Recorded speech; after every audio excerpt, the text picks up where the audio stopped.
Hello, my name is Shae. I love hamburgers and hate all kinds of diets, and that led me to the most horrible situation in my life. My mother is obsessed with eating right. She used to like discussing my shape while we were sitting at the table after dinner. She pointed at certain areas of my body and told me that I had to lose weight and to do sports to look slimmer. And while eating just another carrot or a cucumber, she usually added, "Well, don't worry, you'll be fine. I'll make you look gorgeous." Then she continued and normally talked about my father. Her first words were about how amazing and handsome he was and how happy they were together. Then she complained about the fact that he had left us, that he was a jerk. At such moments, I thought to myself, it must be the carrots that make you so mean. But I smiled at her and kept listening to her whining. I had to because I was underage and had to live with her. But I wanted so much to go somewhere else. I was dreaming about that every minute of my life. I wasn't fat, but I wasn't as slender as a deer either. However, I looked good. I could eat everything I wanted and still look normal, like millions of other girls, and I never had problems with boys, friends, study, or even sports. It was my mother only who made me feel miserable and insecure. If not for her, I could fully enjoy my life. We had all sorts of vegetables in the fridge. A few foods that were sugar and gluten-free, and plenty of chicken breasts, which were tasteless and dry as an old man's heel. Sometimes when my mom wasn't at home, I brought my favorite ketchup and poured it all over the chicken breast that my mother had cooked for me. And at those moments, it did taste good. As you have already understood, I had nothing to eat at home that looked attractive to me, so on my way to school, I would buy a burger in the nearest fast food cafe. This is what my life was like. When Mom saw me eating something that she considered unhealthy, she would keep me away from school for a few days, and I had to eat her vegetables and chicken breasts, which made me suffer. However, I stayed true to myself, so I started attending a culinary course where real cooks taught us how to make pastries. I was so fond of it that soon I found myself watching various YouTube videos about pastry. One of my favorite channels was for dinner TV. A girl is looking at the audience and speaking. The link is attached below, which provided me with tons of useful and interesting information. When my mother caught me watching it, she made a scene. She threatened to hire a person who would look after me all the time, and even mentioned homeschooling. I didn't believe her, of course, but decided to be more careful, just in case. Soon, for some reason, burgers at the cafe where I usually bought them from became less delicious, and I began looking for an alternative. A couple of days later, I found a place with the most delicious burgers I had ever eaten. A homemade, juicy patty with a terrific sauce. The burgers were so delicious that I paid attention to the guy who sold them on my 10th visit only. And he was handsome, but his smile was a bit weird. He often stared at me like he could scan me. As time passed, I could notice that his smile got wider and wider, and I, myself, looked a lot more frequently. Once I noticed that he was looking at me, I choked on my burger and started coughing, which made him laugh cheerfully. He came up to me and introduced himself. His name was Mike, and he liked watching me. He said I was the only person who enjoyed his burger so much. I had to tell him about my mother and diets. Soon, we became friends. I stopped by every day to have a couple of his amazing burgers. Mike allowed me to enter the van where he cooked, and I could sit there eating and watching him work. We talked a lot. Sometimes customers asked him about the second seller, and Mike replied that the guy had quit the job. I noticed that he licked his lips in a certain way when he talked about the other guy. However, I thought that I was going crazy. I told Mike all about my family, that my dad had left us and provided my mom with a profitable business, which allowed us to live comfortably. In a few weeks, I noticed that Mike started acting weird. He used to be positive and good-natured, but turned into a gloomy and contemplative person. When I asked him about what was wrong, he said that everything was all right and I had nothing to worry about. But I saw that there was something that made him sad, and he looked at me differently. Once he took my hand and said, "We need to talk." I was surprised. I had never seen him like that. "At first, I need to tell you about my father. He died of cancer long ago, and I don't remember him very well, but my mom told me a lot about him. And, I think he is your father too." I was shocked. He continued, "Please, don't be nervous. I tried to not think about it, but there were too many coincidences. Besides, my mom would also start telling me good things about him and ended up saying that he was a jerk because he died so early." Mike told me everything, and the more he said, the more I believed that his father could be my father. He described his father's looks and character in the same way my mother did about my father. He also mentioned that his dad had been married twice, and that his first wife was obsessed with the idea of eating the right food. He soon got tired of all the diets that she had tried on him and left. Then he learned about his diagnosis and wanted to die somewhere in a peaceful place. When Mike finished, I realized how much I hated my mother, but I felt good too. I had a brother I could only dream about. I thought about how unhappy my dad was living with my mother. Suddenly, I understood that I couldn't stay with her anymore. I made up my mind to leave home. I told Mike about my decision and asked what he thought about this idea. He was glad about it and said that he would definitely support me and that the door of his house was open for me. I went home. While my mother was in the gym, I packed my stuff. When she arrived home, I told her everything I thought about her and her diets. Of course, she was shocked. And at a certain moment, I felt sorry for her. But I was sure I was doing the right thing. I left. I finally felt free. I started living with Mike, and those were the happiest days of my life. Although he lived in a van on the outskirts of the city, he cooked burgers for me, and those were perfect. I never thought that there were so many recipes for hamburgers. I noticed that I gained some weight. I told Mike about it, but he seemed happy and told me that he liked chubby girls. I reminded him that we were related. He smiled at me and said that my body was beautiful. He was funny. That's why he often made jokes about me, touched my belly, and even called me a piggy, which insulted me a bit. But he always said that he did that because he loved me, and at such moments his smile looked wild, and his eyes were angry.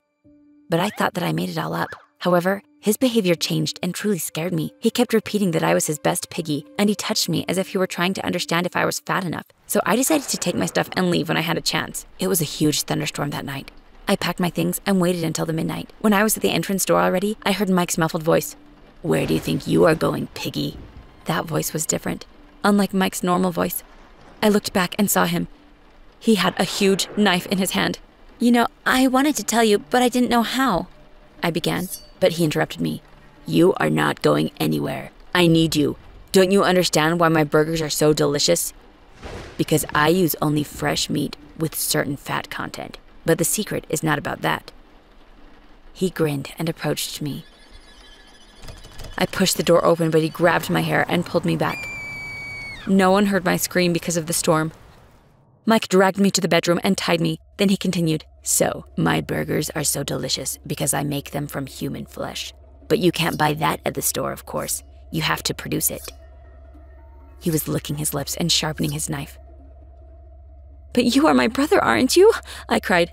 "Well, I'm not. I tricked you," he laughed. "The owner of the fast food cafe that you like so much told me about his father, and you two seem to have a lot in common. Maybe he was your brother, but I was running out of meat, and he was fat, just like I needed it. And when you appeared, I decided to use this story. Besides, you were so miserable and sincere that it was simple for me to add a few details to make you believe you were my sister. I persuaded you to move to my place so easily, and it wasn't difficult to fatten you up because you love hamburgers so much." I decided to buy some time, so I asked him, "That's interesting. How did you start making hamburgers?" "Oh, it all started long ago. I just couldn't see that so much meat was wasted. I wish the owner of the cafe knew what meat I used to make those burgers he and his customers like so much, but he never asked. He liked the fact that people stood in lines waiting for our burgers, and that was the only thing he was interested in." While he was talking, I was thinking about how I could escape, but to my surprise, the door of the van opened and a man in a wet raincoat entered. He pointed his gun at Mike and asked him to put his knife on the floor and his arms behind his head. Mike seemed to lose control of the situation for a second, but then he jumped on the man with his knife. The man shot him. He was a local investigator who worked on a few cases of missing people, and all the leads he had were linked to this van. However, he didn't have any evidence to prove he was right. It was a miracle that he was watching the van during that night and saw me opening the door and Mike pulling me back by the hair. He hesitated for a few minutes and decided to enter the van without an order, and that saved my life. Then I learned that Mike was a serial killer, a maniac who had killed dozens of people from 6 states, and he killed only overweight people. As for my case, he enjoyed fattening me up. I was incredibly lucky to survive. Hamburgers and stress gave me gastritis, and doctors prescribed me a strict diet. I hate it, but I understand that I need it. My mother came to me as soon as she learned about what had happened to me. Apparently, she stressed out because I had left her, and when she looked through the files on my computer, she found the channel I used to like for dinner TV. She started baking things, and they were so great that she completely forgot about her carrots. She gained a lot of weight, so she needed a diet too. It brought us closer together. We discussed our ration and decided the extreme measures wouldn't do us any good. All we needed was well-balanced nutrition. That is the end of my story. Eat well, and don't trust other people too much. By the way, Mom told me my father's story and why he left us. If you're interested, please click the like button, leave your comments, and subscribe to our channel. Bye! I always wanted a dog, but my parents never let me. They kept saying I had to grow up to take care of it. I grew up. Now I'm 12 years old guy. I went up them and reminded that I was already an adult, that it was the proper time for me to get a dog, but my parents refused anyway. Dad said the dog will chew on all the furniture that we have, which is an antique from the late 19th century, perhaps from the master Andrei Stallone. My mom said that she is allergic to wool, so I was left without a dog again. With despair in my soul, I started to feel myself very outraged. Oh, how dare you to treat me in that manner? I have waited so many years for this moment, when I will have my own dog, with whom I will go to school and brag to my classmates that I have my little friend, or when I will throw the ball, he will bring it. I got sad and walked away wherever my eyes led me. I was wandering around the town, trying to soothe my soul, but it wouldn't stop me and slowly turned into a riot. A day later, my parents started texting me. I was silent. One day later, they called me. I didn't respond. I wanted them to get nervous. I wanted them to think about their behavior. I thought they need to learn how to keep their promises. And it worked out. When I came home with a new friend, they didn't say anything and went to their rooms. My friend was, quite unusual. He was a homeless guy. I put him in the hall watching TV. I went to my parents' room. My grandma, who got poor eyesight, was sitting in the hall trying to keep up a conversation with the guest. She was asking about the weather, about new works of writers, about new performance in the opera. But my new friend wasn't interested in any of the things. He was most likely interested in the food that he would be given in this house. By the way, he still hasn't told me his name and nothing about himself.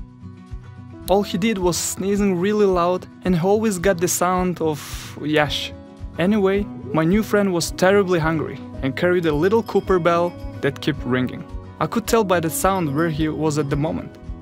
Actually, everyone in the house realized he went to the fridge. While I was working things out with my parents, Yasha was already taking the food from the fridge. He started out with some high-end Chardonnay wine, eating a Roquefort cheese, then he moved on to cakes. That's what got my mom down with the migrants right away. But the dad, the model of even-tempered person, joined grandma in the hall. I got tired of all this walking around town and decided to take a nap. And Yasha went to do his personal hygiene. But my nap didn't last long. I woke up with the scream of my sister. She screams like that, only when she sees a mouth or new clothes. When I went out into the hall, I noticed a weird thing on the Yasha clothes. He was wearing sister's pink tights instead of cotton pants, which was hanging in the bathroom. Mom's favorite towel with lilies was wrapped around his head, and we had a real flood and short circuit in the bathroom at the same time.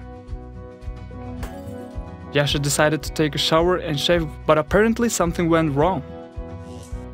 Dad was outraged by the remnants of the Yasha's beard on his razor.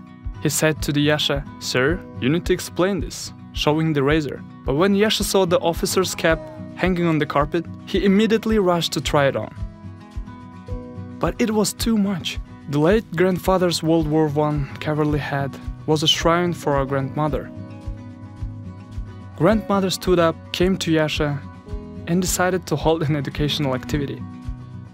She began to beat him with the cane, chasing around the hall. Yasha was running away and turned the flowers over, tore the curtains, and broke the vase. She explained that a person should not be so careless about things of absolute value, both in historical and personal terms. And apparently, this position of grandmother led Yasha to a certain idea. That he decided to think about it at leisure and for some reason hastily decided to leave. Now I'm left without a new friend. We spent 2 whole days cleaning up the house. We fixed, washed, aerated, dried everything. And 2 days later, we went back to ordinary daily routine. It even got a little boring. In fact, we got too used to it. Grandma was watching the TV, Dad was reading the newspaper, and my sister and mom were chatting and talking on the phone. Suddenly, there was a trembling sound and bell of ringing. Grandma looked back at the door, Dad stopped reading and listened. My sister goggled her eyes out. It also got my attention, and when the sounds repeated, I even heard some attempt to open the door. I ran over there. When I opened the door, I saw, for God's sake, there was a cute shaggy puppy standing in front of me. It had a bell of Yashi hanging around his neck. The whole family gathered in the living room, and everyone was trying to pet my puppy. I had never seen so much joy and warmth in their eyes. That's the story that happened to me. But where did the puppy come from? We all ask ourselves that question. Where do you think he came from?